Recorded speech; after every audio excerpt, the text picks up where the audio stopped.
Masya Allah, inilah peristiwa ajaib yang dijumpai Nabi Muhammad saat diangkat dari Baitul Maqdis ke langit pada malam Isra Miraj. Dahulu di atas batu karang Masjidil Aqsa, jejak kaki Rasulullah bersiap meninggalkan gravitasi dunia.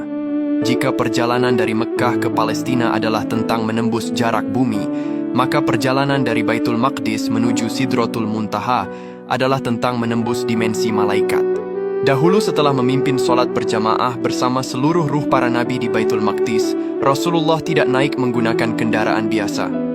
Para ulama menyebutkan adanya Al-Mi'raj, yaitu sebuah tangga cahaya yang sangat indah yang membawanya melesat menembus lapisan atmosfer.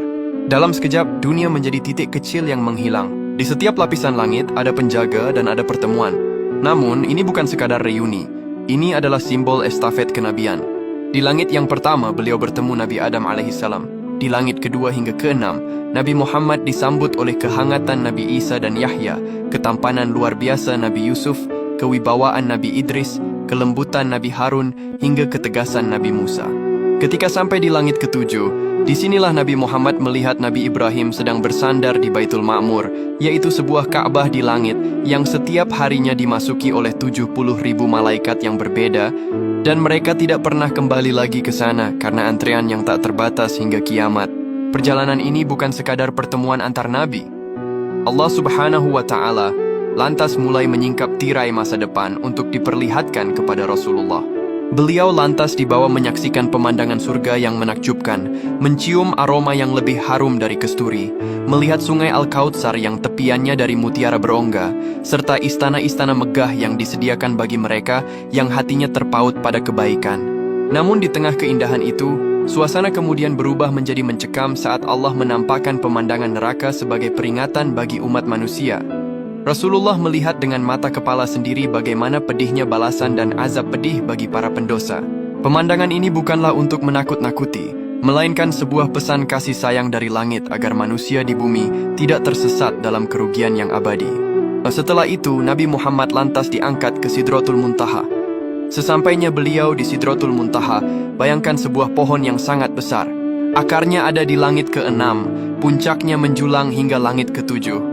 Daunnya selebar telinga gajah, buahnya sebesar tempayan. Namun saat itu, pohon ini berubah.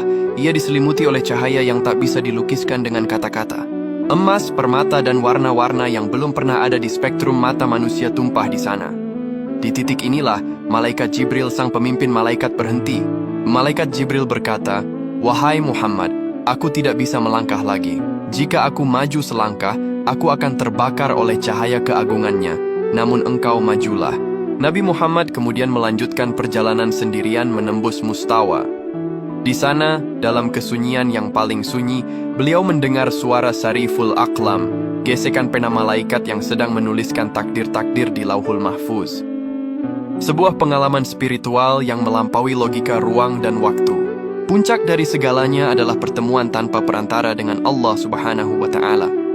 Disinilah dialog paling bersejarah terjadi. Bukan tentang harta atau kekuasaan, melainkan tentang perintah kewajiban sholat. Awalnya 50 waktu, namun berkat negosiasi penuh kasih sayang atas saran Nabi Musa, Allah memangkasnya menjadi 5 waktu saja. Meski hanya 5, pahalanya tetap setara dengan 50 waktu. Inilah oleh-oleh terindah dari langit, sebuah cara agar manusia bisa bertemu Tuhan setiap hari melalui sujudnya. Peristiwa perjalanan Miraj Nabi Muhammad ini benar-benar keajaiban yang sangat luar biasa. Ketika fajar hampir menyingsing, Nabi Muhammad kemudian mulai kembali ke bumi. Ajaibnya, tempat tidurnya masih hangat, menunjukkan betapa singkatnya waktu dunia, namun betapa dahsyatnya perjalanan rohani tersebut. Kisah Mi'raj bukan sekadar perjalanan antariksa. Ia adalah pesan bahwa bagi seorang mukmin tidak ada batasan yang tak bisa ditembus selama ia memiliki iman. Jika bumi terasa sempit oleh beban hidup, ingatlah bahwa ada langit yang selalu terbuka untuk pengaduanmu. Maha suci Allah atas segala kuasanya. Allahumma salli ala Sayyidina Muhammad.